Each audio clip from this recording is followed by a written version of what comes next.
Ya lo tenemos en línea y el gran gusto de saludar a las 12:12 minutos, aquí en la M1220, comedios.com, al querido economista del Centro de Estudios Económicos y Sociales, Scalabrini Ortiz, CESO, una de las consultoras más serias que hay, Federico Cirulnik, a quien es un placer. Hola Federico, Jorge Chamorro, ¿cómo va? ¿Qué tal, Jorge? Buenos días, buenas tardes, ¿cómo estás? Bueno, la cosa está que arde, dirían. No sé cómo, antes que nada la genérica, como hago siempre, ¿cómo estás viendo todo esto? ¿Qué estás observando de todo lo que está pasando en la economía? Bueno, la verdad que es una situación, o sea, lo mismo que hablamos la última vez, ¿no?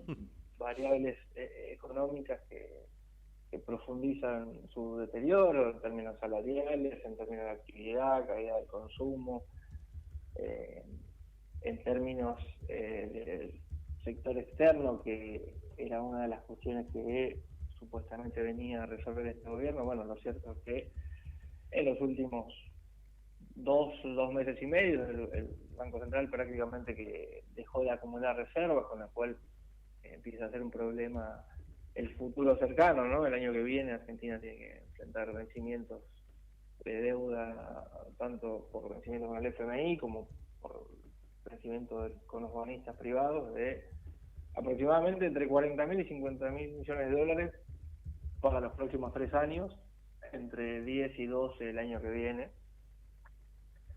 Bueno, lo cierto es que si no ingresan dólares de algún otro organismo multilateral, si no ingresan dólares por una nueva toma de deuda, que por el momento parece difícil, va a estar complicado, ¿no?, hacer frente a esos vencimientos.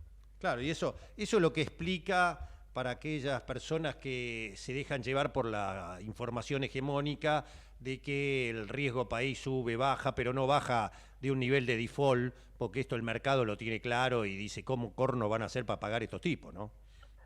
Sí, sí, por eso es que al momento Caputo no ha logrado colocar deuda nueva como lo hizo, por ejemplo, en su mandato Claro, anterior durante la gestión macrista, ¿no?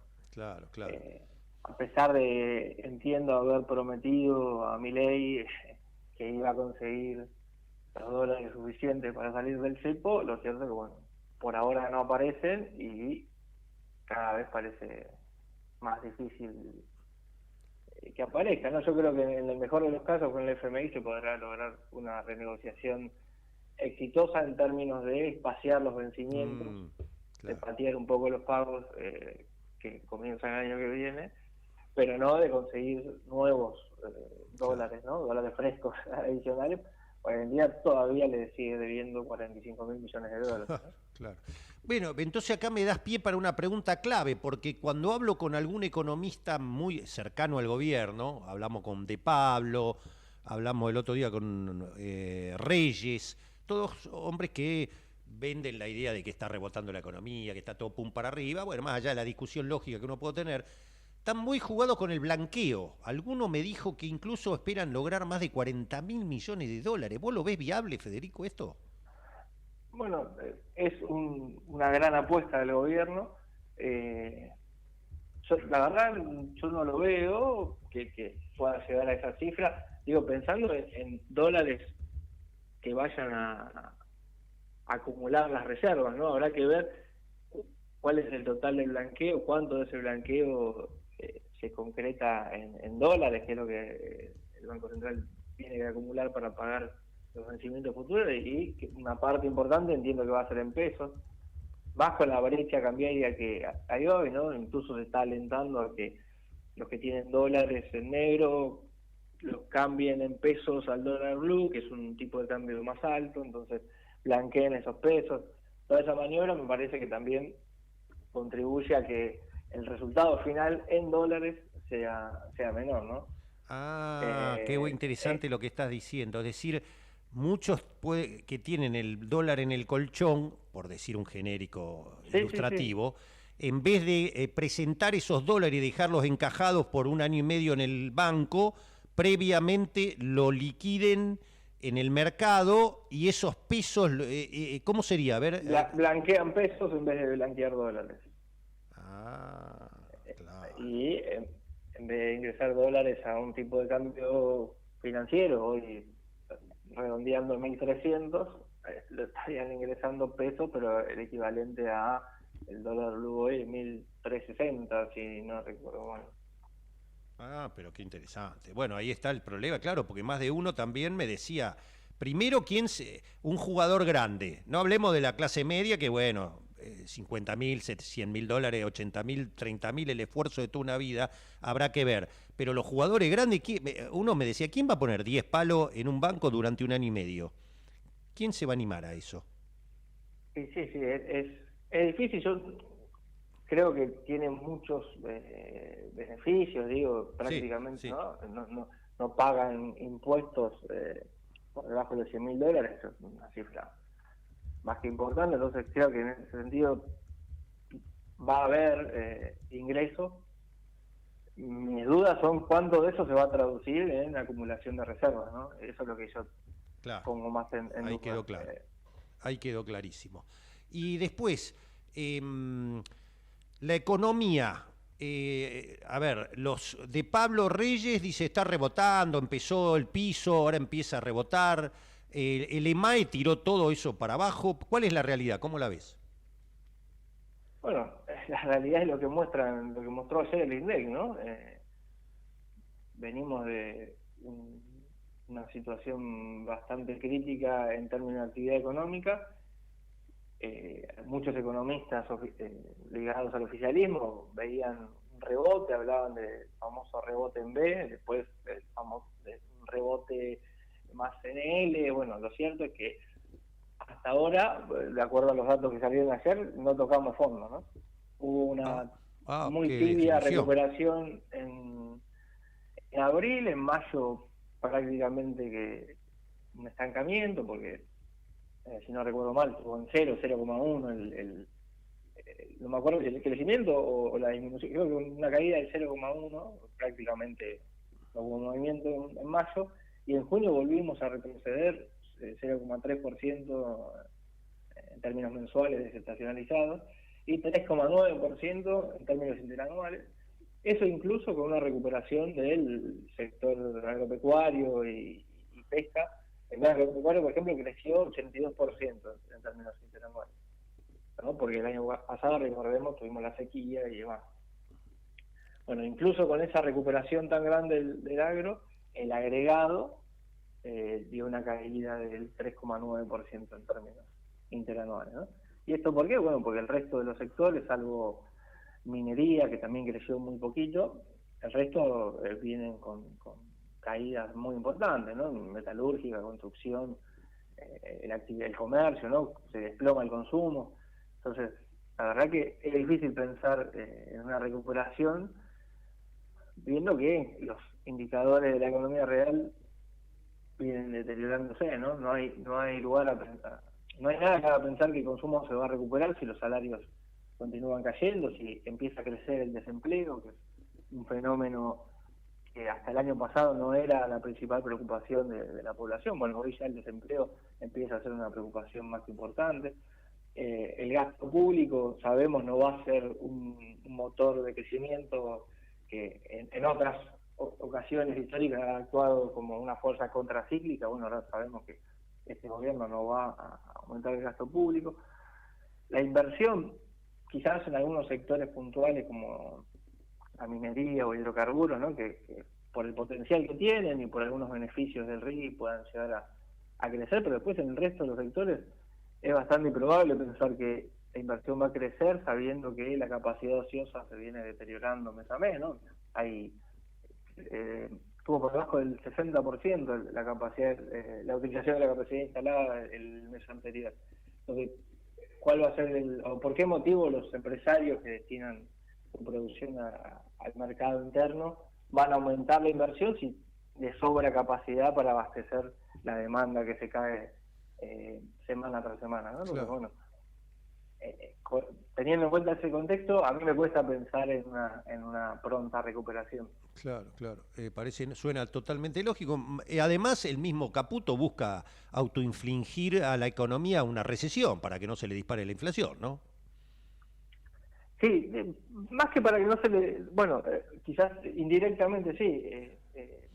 Yo digo más que para que no se dispare la inflación, para que no se dispare la demanda de dólares, Claro, las importaciones. ¿no? Porque Claro. las importaciones, digo, el superávit comercial que hoy tiene el gobierno, que hoy tiene Argentina, en parte se explica por la caída de las importaciones producto de esta recesión que estamos hablando, ¿no?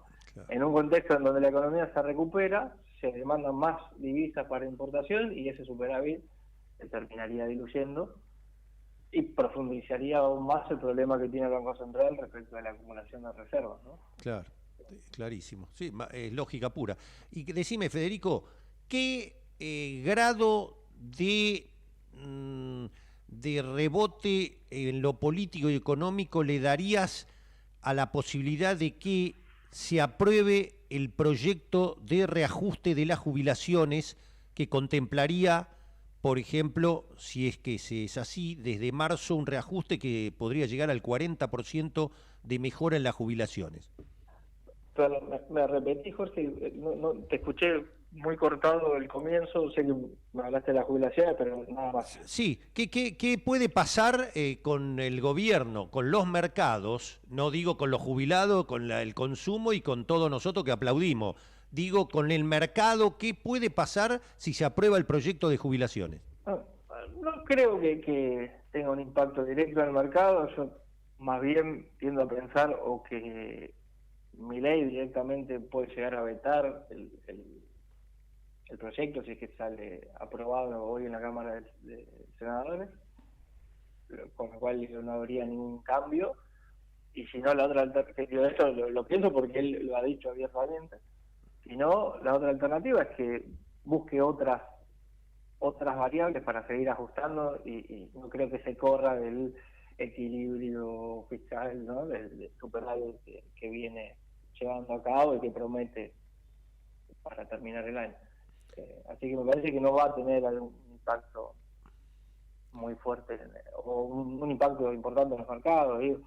Quizás más el ruido político que está viviendo estos días, ¿no? Respecto a la disputa interna que tienen el Frente de la Libertad Avanza y bueno, y esta alianza que nunca se terminó de concretar con el PRO, pero que siempre amagaba a terminar de forma exitosa y hoy parece destruirse, ¿no? O sea, mirá vos, qué interesante. Yo pensé que un tema que ponga en riesgo la baja del gasto y nada más ni nada menos que en jubilaciones y pensiones, que es por donde más puede rascar el gobierno para hacer frente a los compromisos, pensé que eso podía impactar en el mercado de forma perversa desde ya, pero podía ser algo que al mercado le podía caer mal. Yo no lo veo, pero porque insisto que el gobierno creo que va a encontrar algún mecanismo Vos decís para vetarlo. sí, o para vetarlo, que es lo que ha dicho Javier Milei directamente, ¿no? Que en caso de que se apruebe, él podría llegar a hacer uso del poder que tiene para vetar una ley. Así que bueno, veremos qué pasa hoy y cómo termina impactando. Yo de verdad no veo ahí una variable que vaya a mover las emociones del mercado. O sea, ¿le ves más peligro a la ruptura de los aliados del gobierno para que enfrente determinadas cuestiones que a esto? Sí, digo, por lo pronto hoy obviamente no es la única variable, ¿no? Pero el riesgo país viene subiendo, o al revés, digo, los bonos soberanos vienen con una baja, hoy ya un poco más importante que la de ayer. Creo que eso en parte se explica también, ¿no? Por todo el ruido político de estos días. Bueno, la última, y ya te libero, porque sé que acaba de sacar el informe, es eso, así que te deben estar llamando bastante. Te hago una pregunta. Arriazu dijo, si devalúas, acaba todo. ¿Es posible que tenga que devaluar o eso lo va a evitar de cualquier manera el gobierno? Bueno, yo creo que es una posibilidad, ¿no? Pensando en el contexto que hablábamos recién, particularmente en términos del sector externo, ¿no? La falta de acumulación de reservas en los últimos meses y pensando en los vencimientos que se vienen a partir del 2025, bueno, si el gobierno no consigue dólares adicionales a los previstos, por lo menos hasta el momento, posiblemente tenga que terminar devaluando. Si devalúa, bueno, sabemos que eso se va a trasladar inmediatamente a precios, y este proceso de desinflación que viene llevando a cabo de forma medianamente exitosa, podemos decir, bueno, se terminaría seguramente la inflación volvería a encenderse, y eso, a mi entender, les haría perder el principal capital político que tienen hoy, ¿no? Que es justamente mostrar el único dato exitoso, entre comillas, de la gestión. Esto es una apreciación personal, pero yo entiendo que todavía hay gente que, a pesar de ver que sus ingresos reales se vienen deteriorando, todavía sostienen cierto apoyo justamente por este proceso de desinflación. Si esto se revierte, bueno, ahí tendrían un problema también en términos de capital político, ¿no? Las aspiraciones para las elecciones del año que viene me parece que deberían bastante mermadas. Claro, ahí está la clave. Muy bien, excelente, Federico, gracias como siempre por habernos atendido. No, gracias a vos, Jorge, por llamar. Abrazo. Un abrazo. Bueno, el economista de la consultora CESO, Scalabrini Ortiz, Federico Cirulnik.